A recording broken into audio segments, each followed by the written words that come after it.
आप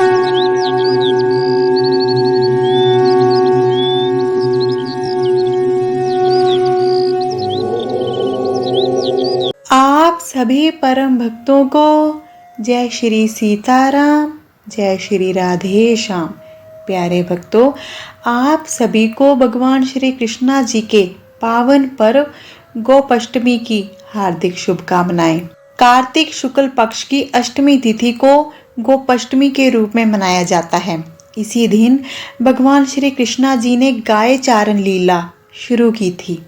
गोपाष्टमी गाय माता की पूजा का पावन पर्व है। दीपावली के बाद आने वाली कार्तिक शुक्ल अष्टमी को ये पर्व मनाया जाता है। इस दिन गाय माता, ग्वाल और भगवान श्री कृष्णा जी का पूजन किया जाता है। प्यारे भक्तों, आइए पहले हम गाय माता पूजन की सरल विधि जान लें। उसके बाद हम पावन गोपाष्टमी कथा का आरंभ करेंगे। इस दिन सुबह जल्दी उठकर नित्य कर्म करके, स्नान आदि करके साफ सुथरे धुले हुए कपड़े धारण करें। उसके बाद गाय माता को भी स्नान कराएं। गाय माता को मेहंदी, हल्दी आदि लगाकर सजाएं। गाय माता के साथ बछड़े की भी पूजा का विधान है। प्रातः काल में ही धूप, दीप, अक्षत, रोली, गुड़ आदि वस्त्र जल से गाय माता का पूजन करें।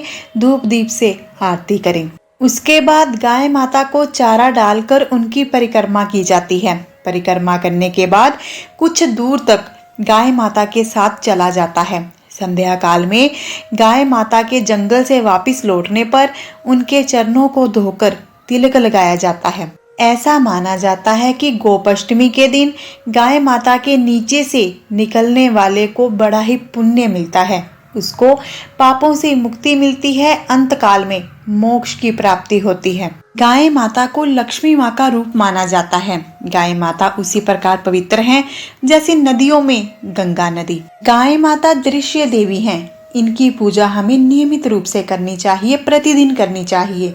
जिस प्रकार हम भगवान जी की पूजा नियमित रूप से करते हैं, उसी प्रकार हमें गाय माता की पूजा नियमित रूप से करनी चाहिए। गाय माता की नियमित रूप से पूजा करने से हमारे बिगड़े काम बन जाते हैं। जीवन सरल, सहज और खुशहाल हो जाता है।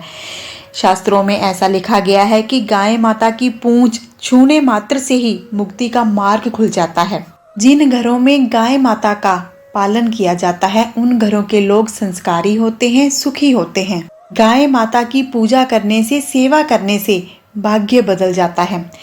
प्रतिदिन पंचगव्य का सेवन करने वाले पर तो विष का भी प्रभाव नहीं होता। मीरा जी ने विष के प्याले को पिया, परंतु फिर भी उन पर विष का प्रभाव नहीं हुआ, क्योंकि वे पंचगव्य का सेवन करती थी। जब पांडव वन जा रहे थे तो उन्होंने गाय माता और ब्राह्मण जी का साथ मांगा था। प्रभु श्री राम ने, श्री कृष्णा जी ने, परशुराम जी ने गाय माता और संतों के उद्धार का काम किया। सूरदास जी और तुलसीदास जी ने भी गाय माता की महिमा का गुणगान किया है। गाय माता का दूध, गोबर, मूत्र सभी पवित्र हैं, पावन हैं।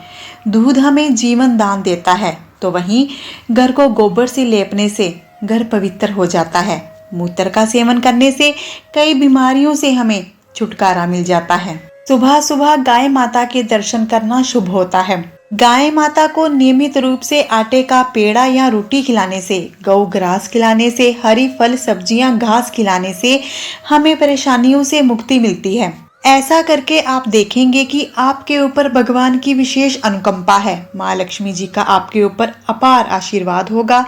आपका जीवन सरल और सहज हो जाएगा। बिगड़े काम बनते चले जाएंगे। जय माँ लक्ष्मी जी की, जय श्री कृष्णा, जय गाय माता की। तो आइए अब हम गोपाष्टमी की पावन कथा शुरू करते हैं। तो कर लीजिए श्री गणेश जी को स्मरण, क्योंकि हम करने जा रहे हैं कथा का आरंभ। जय श्री गणेश। भगवान श्री कृष्णा जी जब 6ठे वर्ष के हो गए, जब उन्होंने 6ठे वर्ष में प्रवेश किया, तब एक दिन भगवान जी ने माता यशोदा जी से कहा, मैया अब हम बड़े हो गए हैं। मैया यशोदा ने श्री कृष्णा जी की बात सुनकर कहा, अच्छा लल्ला, अब तुम बड़े हो गए हो, तो फिर बताओ क्या किया जाए। भगवान जी ने कहा, अब हम बछड़े चराने नहीं जाएंगे, अब से हम गायें चराएंगे। मैया ने कहा, ठीक है लल्ला, अपने बाबा से पूछ लेना।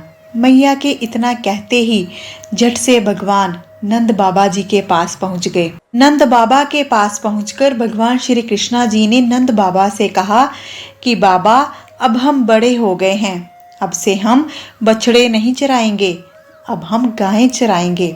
नंद बाबा भगवान श्री कृष्णा जी की बात सुनकर मुस्कुराने लगे और कहने लगे, लल्ला, अभी तो तुम बहुत छोटे हो, अभी तुम बछड़े ही चराओ।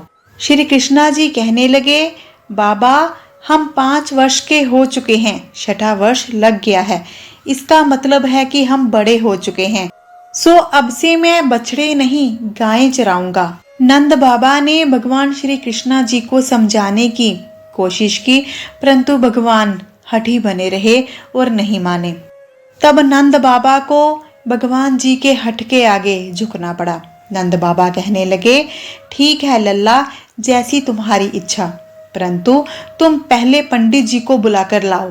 पंडित जी गाय चारण का मुहूर्त निकालेंगे, मुहूर्त निकलने के बाद ही गाय चारण की क्रिया शुरू की जाएगी। बाबा की बात सुनकर भगवान जल्दी से पंडित जी के पास गए। पंडित जी के पास जाकर बोले, पंडित जी, आपको बाबा ने बुलाया है, गाय चारण का मुहूर्त देखना है, आप आज ही का मुहूर्त बता देना, मैं आपको माखन दक्षिणा में दूंगा। आप जितना माखन चाहोगे आपको मैं उतना माखन लाकर दूंगा, परंतु आप आज ही का मुहूर्त निकालना। पंडित जी ने कहा, ठीक है लल्ला। इसके बाद पंडित जी नंद बाबा के पास पहुंचे। वहां जाकर उन्होंने नंद बाबा से पूछा कि मुझे बुलाने का उद्देश्य बताइए। नंद बाबा ने कहा कि लल्ला गाय चारण करना चाहता है, उसी का मुहूर्त निकालना है। तब पंडित जी बार बार पंचांग देखकर गिनती करने लगे। तब नंद बाबा ने पूछा, पंडित जी, आप ऐसा क्यों कर रहे हैं, क्या बात है, आप बार बार क्या गिन रहे हैं? पंडित जी ने उत्तर दिया, क्या बताएं नंद बाबा जी, केवल आज का ही मुहूर्त निकल रहा है, इसके बाद तो 1 वर्ष तक कोई मुहूर्त नहीं है। पंडित जी की बात सुनकर नंद बाबा पूछने लगे कि पंडित जी, क्या पूर्ण वर्ष में कोई और मुहूर्त है ही नहीं? पंडित जी ने कहा, जी नंद जी, कोई और मुहूर्त नहीं है, आज का मुहूर्त ही है, आज ही शुभ दिन है। पंडित जी की बात सुनकर नंद बाबा ने भगवान को गाय चारण की आज्ञा दे दी।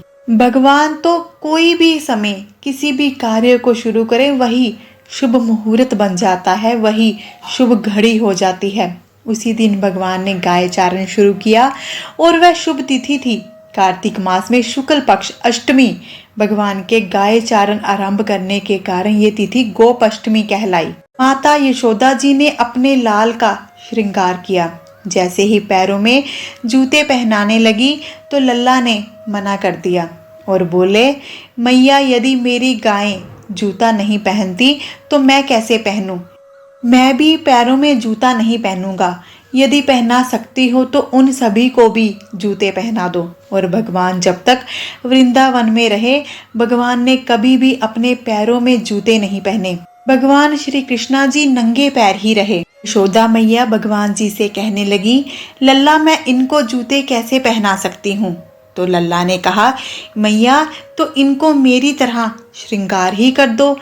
जिस प्रकार मेरा श्रृंगार किया है मैया, उसी प्रकार इन सभी को भी सजा दो। भगवान श्री कृष्णा जी के कहने पर यशोदा मैया जी ने सभी गाय माता को सुंदर वस्त्र चढ़ा दिए, सुंदर सुंदर आभूषण पहना दिए। रोली, मेहंदी, हल्दी से सजी हुई गाय माता को देखकर भगवान श्री कृष्णा जी अत्यधिक हर्षित हुए और गाय चराने के लिए जंगल की ओर चल पड़े। आगे आगे गाय और उनके पीछे बांसुरी बजाते हुए भगवान, उनके पीछे बलराम और श्री कृष्णा जी के यश का गान करते हुए ग्वाल गोपाल। इस प्रकार विहार करते हुए भगवान ने उस वन में प्रवेश किया। तब से भगवान की गाय चारण लीला का आरंभ हुआ। जब भगवान श्री कृष्णा जी गायें चराते हुए वृंदावन जाते, तब उनके श्री चरणों से वृंदावन की भूमि अत्यधिक पावन हो जाती। हर जगह हरियाली थी और रंग बिरंगे फूल थे। रंग बिरंगे फूलों की महक दूर दूर तक छाई हुई थी। पावन गोपाष्टमी के दिन जो भी जातक प्रेम भाव से भगवान श्री कृष्णा और गाय माता की पूजा अर्चना करता है, गोपाष्टमी कथा का श्रवण करता है, उसकी समस्त मनोकामनाएं पूर्ण होती हैं, उसके समस्त दुख दूर होते हैं। जय श्री कृष्णा, जय गाय माता की।